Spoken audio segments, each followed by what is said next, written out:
Ya, ketemu lagi di video kedua dari bagaimana bisa menjadi sukses, jadi seorang reseller yang sukses. Video ini saya sarikan dari pengalaman orang-orang yang berhasil menjadi seorang reseller yang bersukses, yang sukses maksud saya. Kemudian juga dari pengalaman diri saya pribadi. Kebetulan saya memulai bisnis ketika fokus menjalani bisnis online adalah menjadi dari seorang reseller. Di video kedua ini saya akan mengajak Anda memahami hal ini.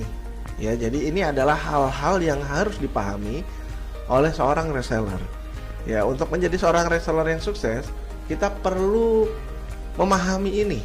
Banyak sekali reseller yang terlewatkan hal ini. Mereka menganggapnya aktivitas mereka hanya sekedar berjualan. Mereka tidak menganggap bahwasanya mereka adalah seorang pengusaha, ya, sehingga mereka melupakan hal ini. Apa sih yang mereka suka lupakan? Apa sih yang kita harus pahami sebagai seorang reseller? Oke, ini dia, memahami yang dinamakan product knowledge. Product knowledge itu segala hal yang berhubungan dengan pengetahuan produk, mulai dari manfaat produk, kemudian bahan bakunya, kemudian kemasannya, kemudian manfaatnya, kalaupun dia herbal, cara minumnya, kemudian reaksinya bagaimana, ya, dan lain sebagainya, begitu. Jadi segala hal yang berhubungan dengan produk. Nah, banyak teman-teman yang reseller melupakan hal ini. Dia hanya sekedar posting gambar, kemudian dia sekedar jualan, selesai. Padahal ini penting sekali. Nah, coba posisikan diri Anda sebagai pengusaha. Anda kebayang ya, seorang yang punya usaha, contoh Anda jualan sate, Anda pengusaha sate ya, sate yang Anda buat sendiri. Anda pasti tahu ketika ditanya itu bahannya apa, cara buatnya gimana, komposisinya bagaimana. Kenapa? Karena Anda menjiwai tahu, gitu ya, dan Anda pastinya sangat cerita itu akan dari hati gitu, karena Anda merasa ini usaha saya. Nah, begitu juga yang harus sebenarnya dipahami di jadi seorang reseller. Anda harus paham gitu ya, harus paham tentang produk. Agar paham ya, saya ajak Anda untuk membuat list pertanyaan. Jadi ini nanti Anda bisa buat, pikirkan dulu dari diri Anda sendiri. Setelah itu, kalau tidak tahu, Anda boleh tanya ke supplier atau tim leader yang membina Anda ya. Oke, yang pertama adalah manfaat atau kegunaan produk Anda. Ini produk gunanya apa? Ya, kalau dia misalkan baju, kemudian fashion, gunanya apa? Jangan dibilang fashion nggak ada gunanya loh. Ada. Misalkan dia baju pria, ini baju bisa buat ke kantor.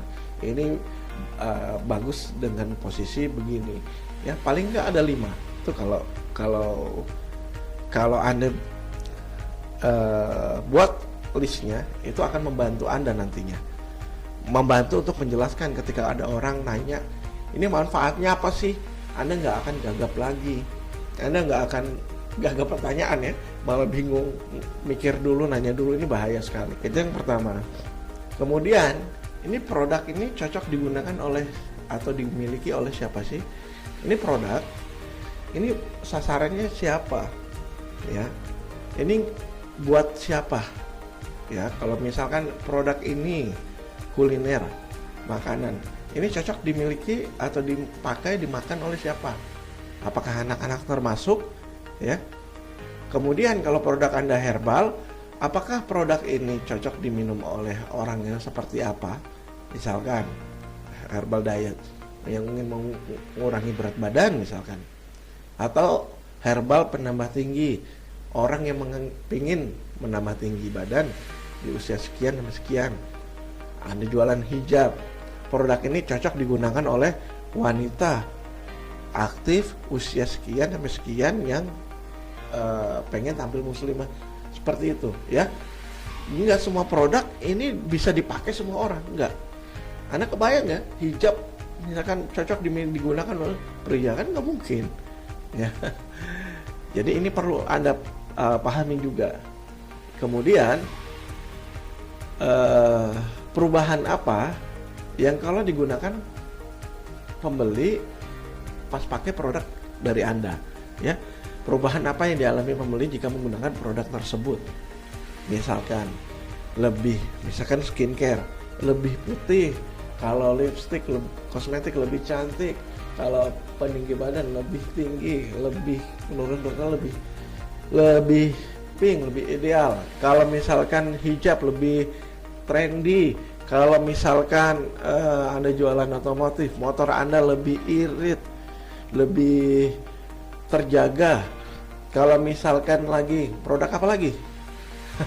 Anda bisa buat tergantung produk Anda apa, ya. Saya jualan edukasi, misalkan kalau Anda membaca buku ini, maka Anda akan lebih memahami cara jualan di WhatsApp. Anda akan bisa mempunyai omset 3 kali lipat dari sebelumnya ketika Anda tidak belajar buku WhatsApp, di power of WhatsApp. Misalkan begitu, ya. Kemudian perbedaan atau keunggulan atau value yang Anda miliki dibanding produk sejenis, ya. Kan banyak, misalkan Anda jualan hijab, yang jual hijab juga banyak. Keunggulan Anda apa? Ini harus Anda temuin, gitu. Anda harus punya, sampai harus punya. Misalkan Anda lebih murah, misalkan ya, Anda lebih berkualitasnya lebih oke. Kemudian kalau buku, misalkan buku ini gambarnya lebih menarik, mudah dipahami, ya. Kemudian packingnya lebih oke. Atau herbal, ini kualitasnya lebih tinggi, dia pakai bahan-bahan grade A, sudah sertifikasi internasional, misalkan begitu. Jadi keunggulannya dengan produk sejenis apa? Anda harus tahu. Karena nggak mungkin produk itu nggak punya keunggulan. Kalau sampai produk Anda nggak punya keunggulan, artinya produk Anda nggak layak jual, gitu. Anda boleh cari produk lain untuk Anda jual, begitu. Kalau Anda nggak ngerti, bingung, Anda boleh tanya ke supplier, ya. Dan yang terakhir adalah kenapa produk Anda itu harus dibeli saat itu juga, segera mungkin. Kenapa?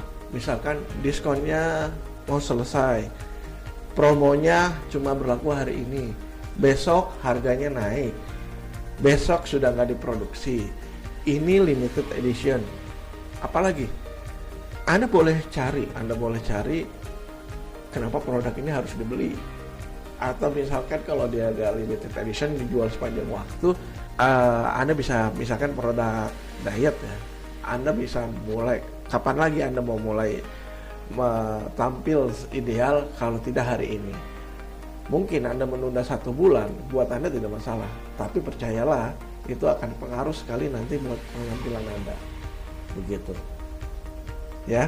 Anda bisa buat hal-hal ini, ya, pahami hal-hal ini, buat listnya, kemudian Anda pakai ketika Anda berjualan nantinya, ya. Ketika ada pertanyaan yang muncul atau Anda memberikan penawaran, Anda bisa gunakan ini sebagai penawaran, begitu, ya. Silahkan Anda lakukan hal ini, dan kita akan ketemu di video berikutnya. Assalamualaikum warahmatullahi wabarakatuh.